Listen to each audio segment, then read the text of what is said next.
My name is Daniel Mercer, and I was 34 years old when I stood in my sister's empty childhood bedroom, holding a cardboard box that weighed almost nothing but felt heavy enough to break my spine. The house had been quiet for 3 hours.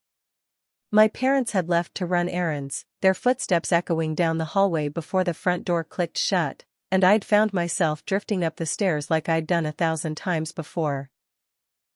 Ellie's room was exactly as she'd left it when she moved out 6 years ago. Pale yellow walls, a bed with a dented headboard, a bookshelf stuffed with worn paperbacks.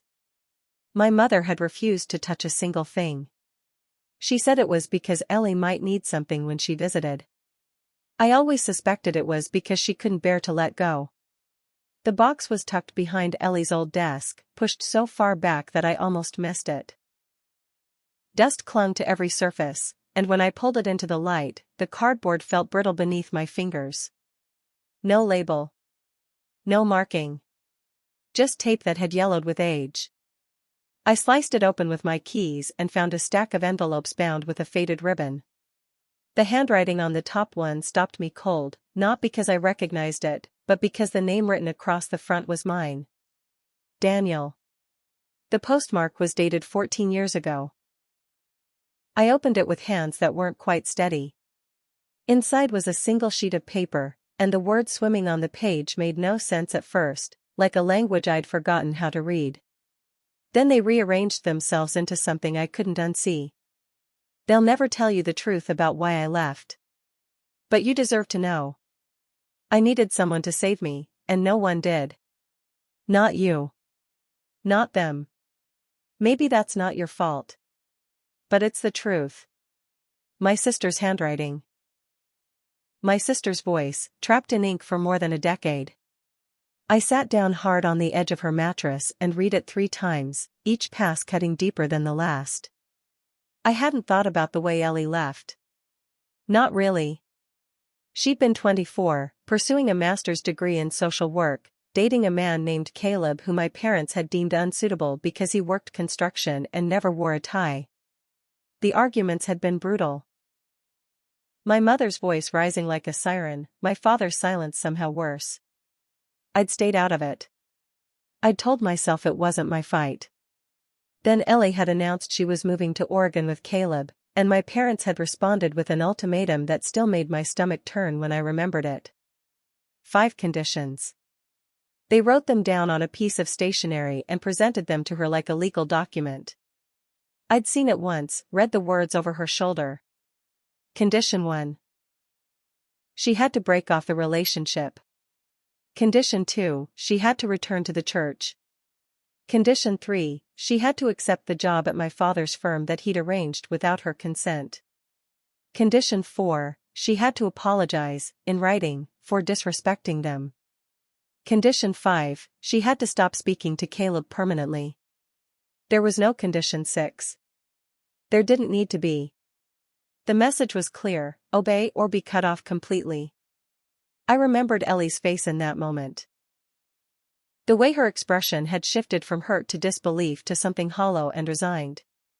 She'd packed a single bag, kissed me on the cheek, and said, "I'll call you when I get there." She never called. She emailed once, a brief message that said she was fine and not to worry. Then the email stopped. The calls went to voicemail. My parents said it was her choice, her rebellion, her stubbornness. They said she'd come around when she was ready. They said it was her loss. 4 months later, I heard through a cousin that Ellie had married Caleb in a courthouse ceremony. My parents got the news from a family friend and said nothing. Just sat across the dining table from each other with matching expressions of marble. The next year, Ellie sent them a wedding invitation to her church ceremony, the one she actually wanted, with flowers and a dress and a reception she'd planned down to the last detail. They'd responded with a letter, and when I asked what it said, my mother handed it to me. It listed the same 5 conditions. Same stationery. Same cold, formal language. Ellie's wedding came and went. I didn't attend. I told myself I was too busy with work. I told myself it was better to stay neutral. I told myself all the same lies my parents told themselves. Now I was holding a letter she'd written before the ceremony, a letter she'd hidden in this room where no one would look, a letter addressed to me that I'd never received. I checked the other envelopes.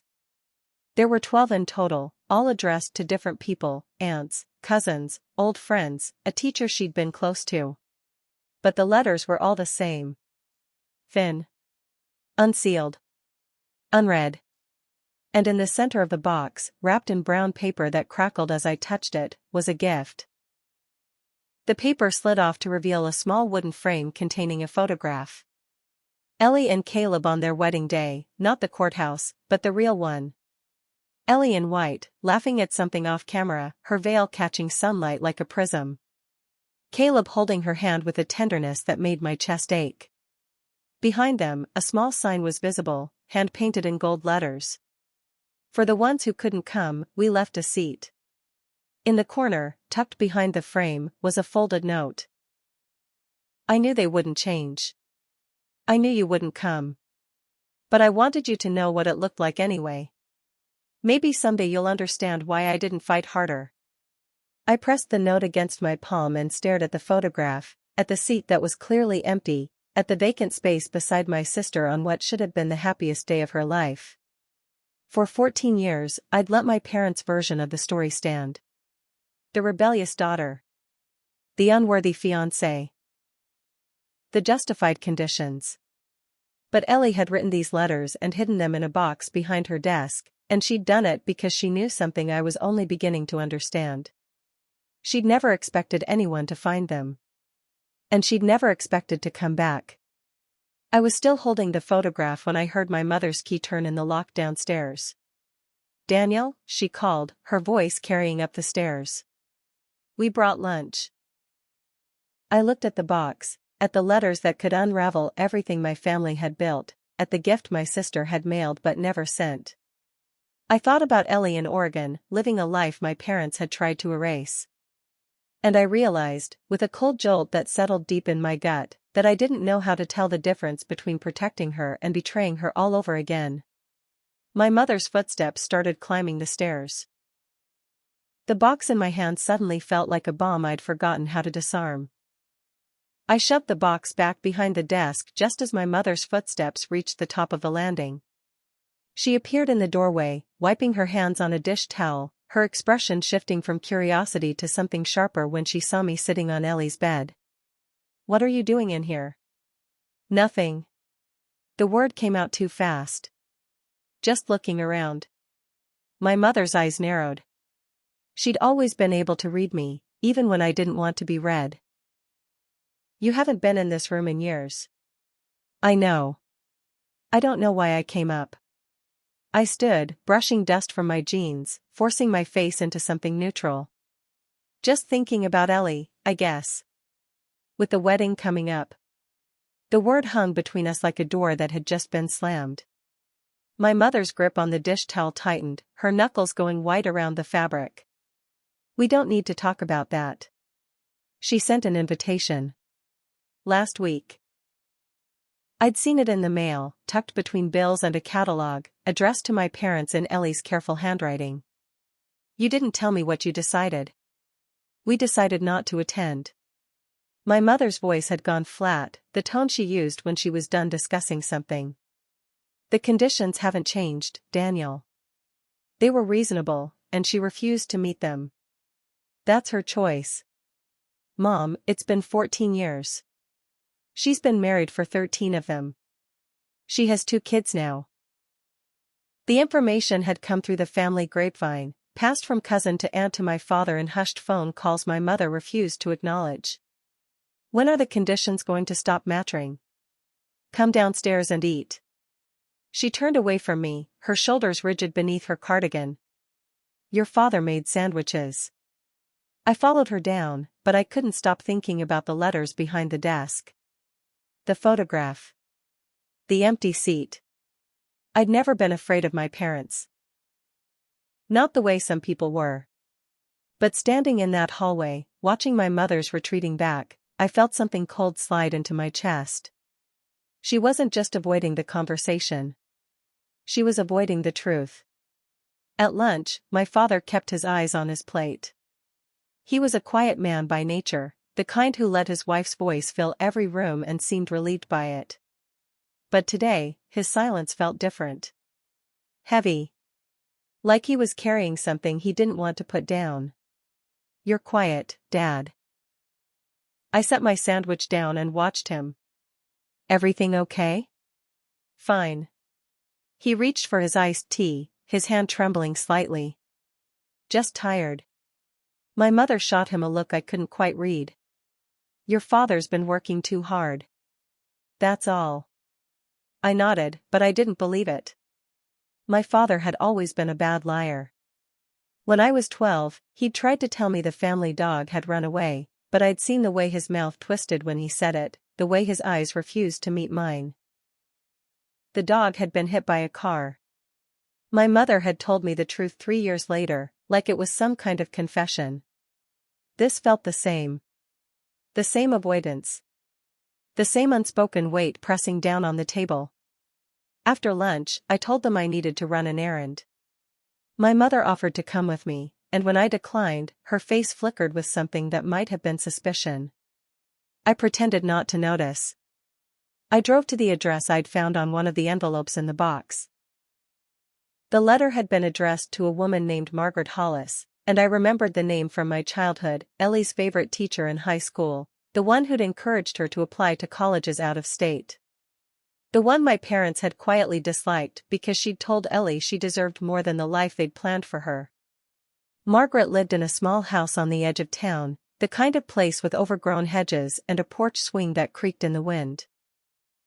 She answered the door with flour on her apron and recognition flickering in her eyes. "Daniel Mercer."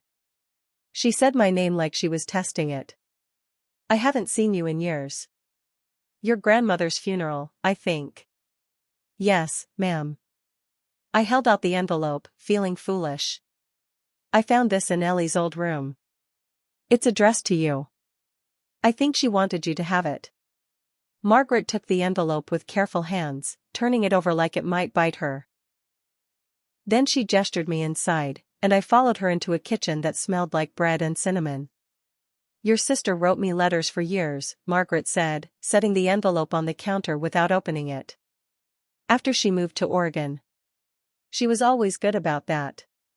Called every birthday, every holiday. Made sure I knew she was okay." "Did she ever come back to visit?" "No." Margaret's eyes went distant.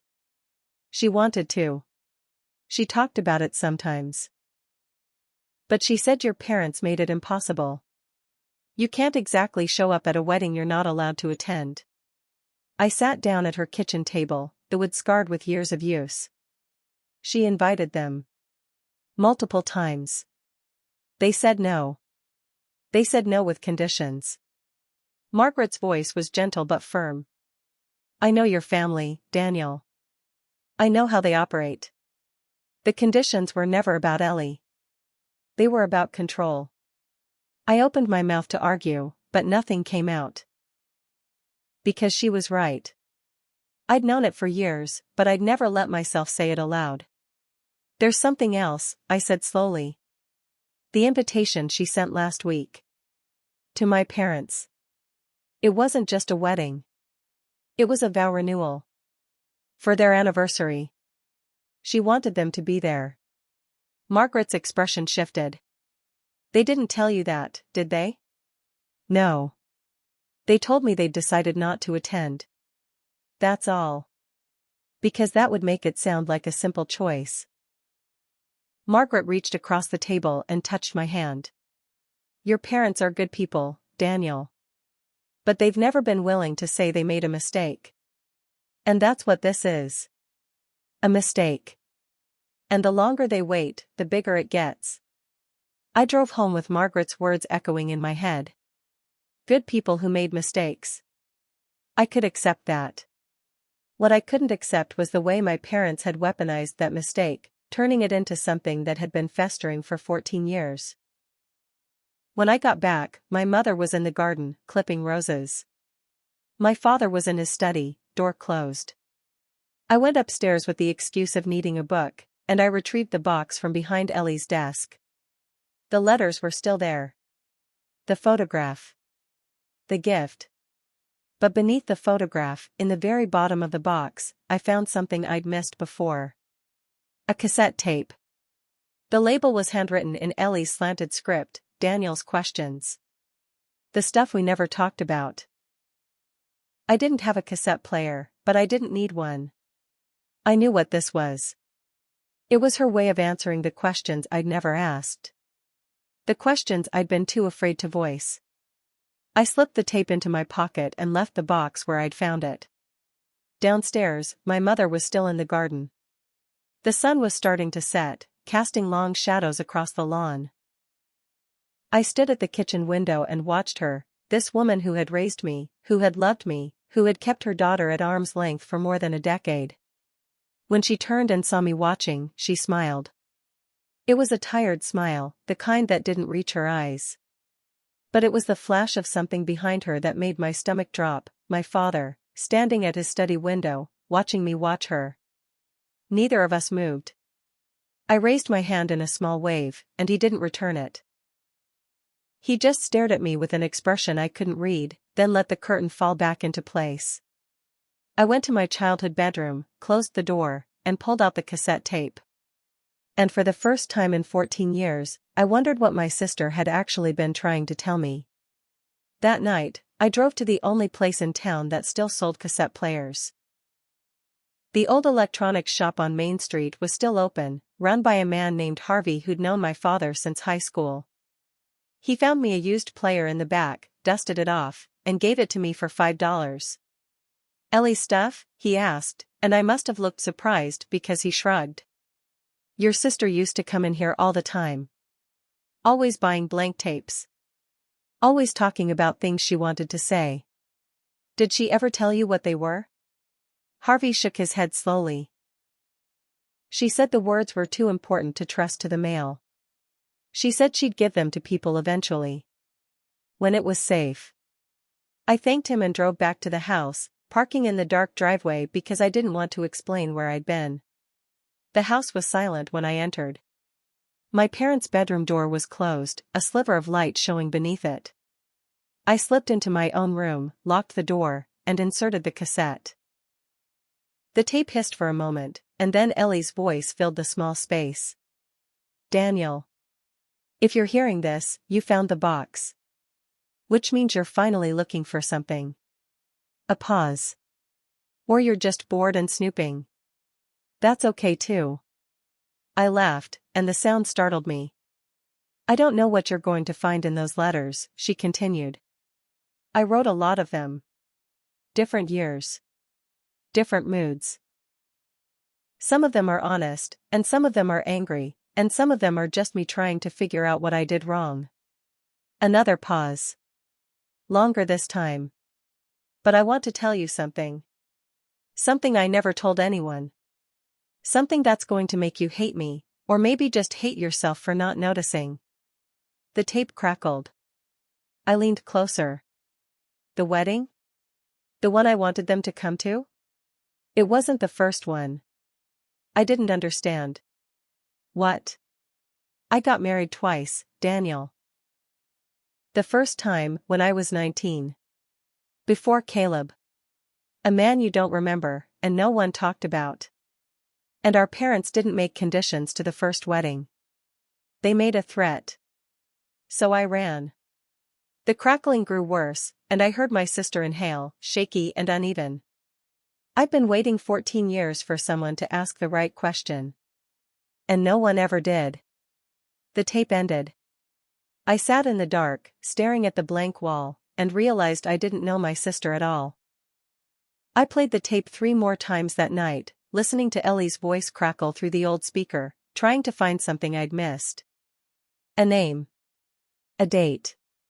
A clue about the man she'd married before Caleb. But she didn't give me anything else.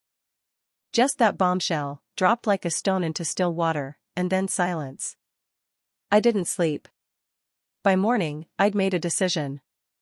I called my office and told them I was taking personal leave.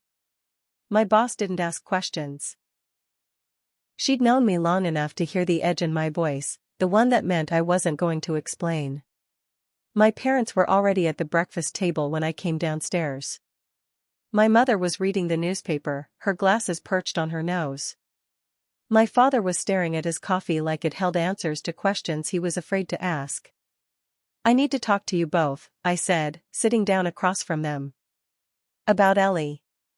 My mother's hand froze mid-reach for the butter. My father didn't move at all. "What about her?" my mother asked carefully. "Her wedding. The first one." I watched their faces and saw something flicker. Recognition. Fear. When she was 19. Before Caleb. The silence that followed was so complete I could hear the clock ticking in the hallway. My mother set down her butter knife with a click that sounded like a gunshot.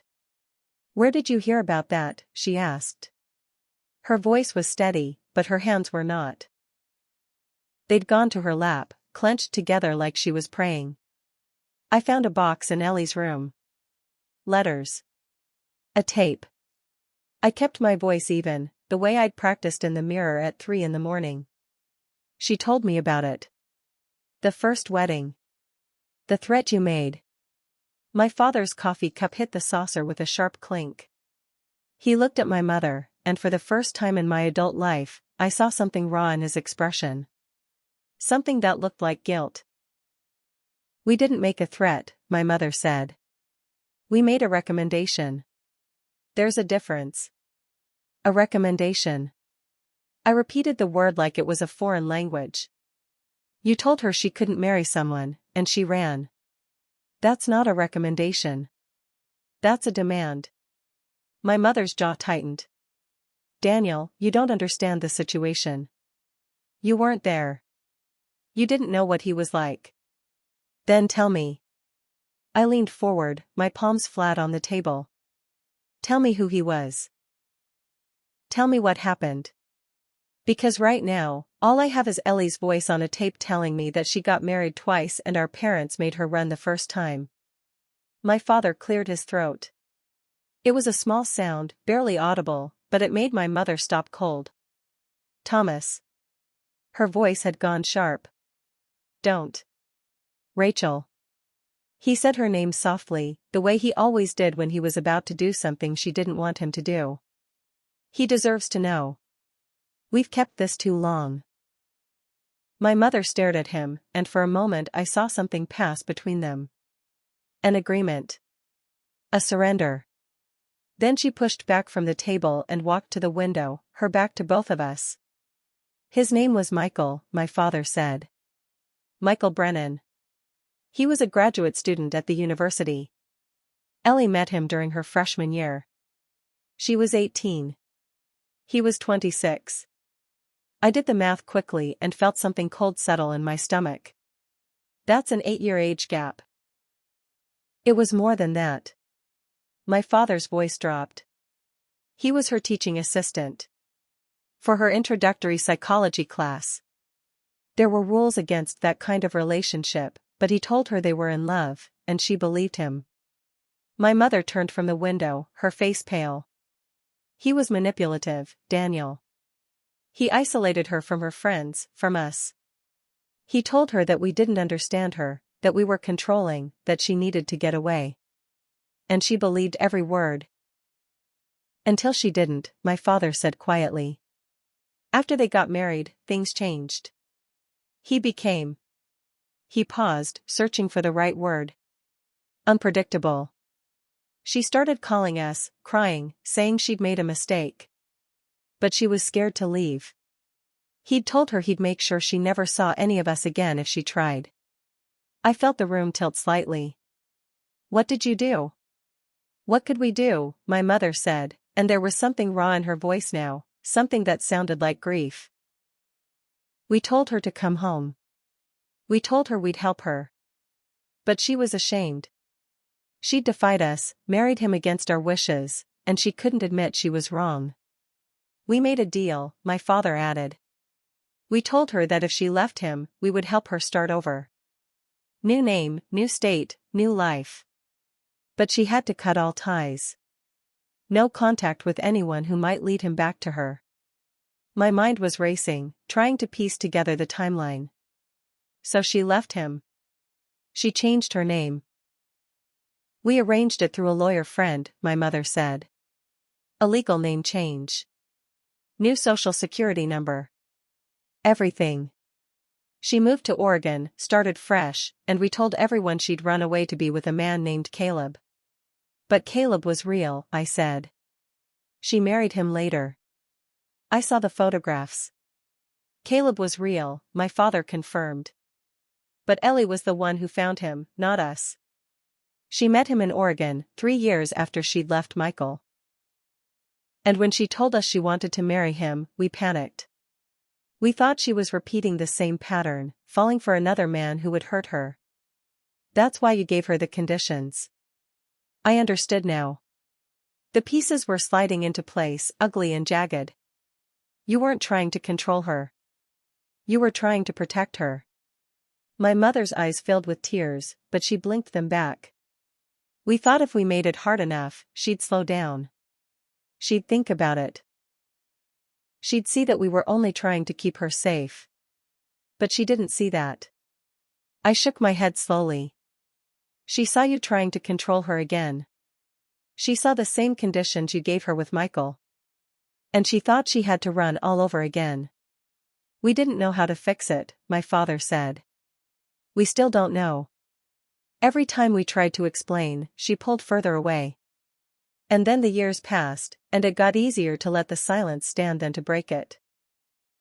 I sat back in my chair, the weight of 14 years pressing down on me. All those holidays without Ellie. All those birthdays and anniversaries and milestones. All those letters I'd never written and phone calls I'd never made. Does she know? I asked finally. Does she know that Michael was dangerous? That you were trying to protect her? My mother's face crumpled. She knows what he did. She lived through it. But she doesn't know that we helped her leave. She doesn't know we arranged everything. Because we didn't tell her, my father said. We told her she had to cut all contact with everyone she knew. Including us. We told her that if she left Michael, she had to leave everything behind. And she did. She thought we'd abandoned her. But we were just trying to keep her safe from a man who'd already proven he'd do anything to find her. The room was so quiet I could hear my own heartbeat. Your mother tracked Michael for years, my father continued. She made sure he never got close. She kept him away from Ellie without Ellie ever knowing. Thomas. My mother's voice broke on his name. Stop. Please. He's going to find out eventually, my father said gently. Better he hears it from us. My mother shook her head, but she didn't deny anything. She just stood there with tears streaming down her face, her hand pressed to her mouth, and for the first time in my life, I saw the price she'd paid for keeping this secret. I stood up slowly and walked toward my mother. She flinched when I reached for her, like she was expecting a blow. Instead, I pulled her into a hug. Why didn't you tell me? I asked into her hair. I could have helped. I could have. You were just a kid, she whispered. You were still in high school. We couldn't put that on you. We couldn't tell you that your sister was hiding from someone who might kill her. I held her tighter, and I felt my father's hand on my shoulder, the weight of his guilt pressing down on all of us. The wedding, I said after a long moment. The vow renewal. She invited you because she wants to come home. She wants to see you. We can't go, my mother said. If Michael finds out she's still in contact with us. Mom. I pulled back and looked at her. That was 14 years ago. Michael could be anywhere. He could be dead. He could be in another country. He could. We don't know that. Her voice was fierce. And I won't risk her safety. Not again. Not after everything I've done to keep her hidden. I looked at my father, and he nodded slowly. We're not giving conditions anymore, Daniel. We're trying to protect her. That's all we've ever been trying to do. I opened my mouth to argue, to say something about how keeping secrets wasn't protecting anyone, about how Ellie deserved to know the truth, about how we'd all been living a lie for 14 years. But I didn't say any of that. Because in that moment, I realized something that made my blood run cold. If my mother had been tracking Michael for years, keeping him away from Ellie, there was no way she'd let him get close now. No way she'd risk exposure. Unless she already knew something I didn't. Mom, I said slowly. When was the last time you checked on Michael? My mother's face went pale, and my father's hand slipped from my shoulder. He's dead, she said quietly. He died 6 months ago. I saw the obituary. I've been trying to find a way to tell Ellie, but I don't know how. I don't know if she's even safe to know. I stared at her. He's been dead for 6 months, and you didn't tell her? Mom, that changes everything. She can come home. She doesn't have to hide anymore. My mother looked at me with hollow eyes. I know. Then why didn't you tell her? She didn't answer. She just turned away, walking toward the staircase, and I watched her go with my heart pounding in my chest. I looked at my father, and he shook his head slowly. Daniel, he said. Your mother hasn't just been tracking Michael. She's been the one keeping him away from Ellie. I know. You told me. No. He took a breath, and when he spoke again, his voice was barely a whisper. I mean, she's the reason he's dead. The words hung in the air between us, and I couldn't breathe. I don't understand, I said. She's not a killer. No, my father agreed. She's not. But she is someone who loved her daughter enough to do things she never wanted to do. And 6 months ago, when Michael got out of prison and started looking for Ellie again, your mother had a choice. She could run. Or she could protect her daughter one last time.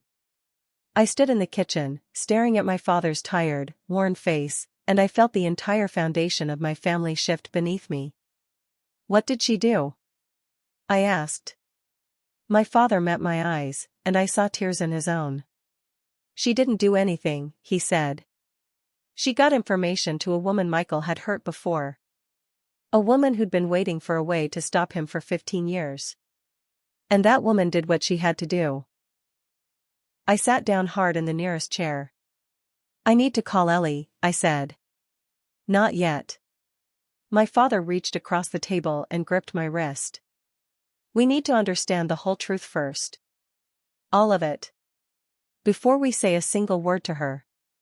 He reached into his pocket and pulled out a folded piece of paper, worn and creased from years of handling. Your mother found this in Michael's apartment after he died. It was addressed to Ellie but never sent. She's been carrying it for months, not sure what to do with it. I unfolded the paper with shaking hands.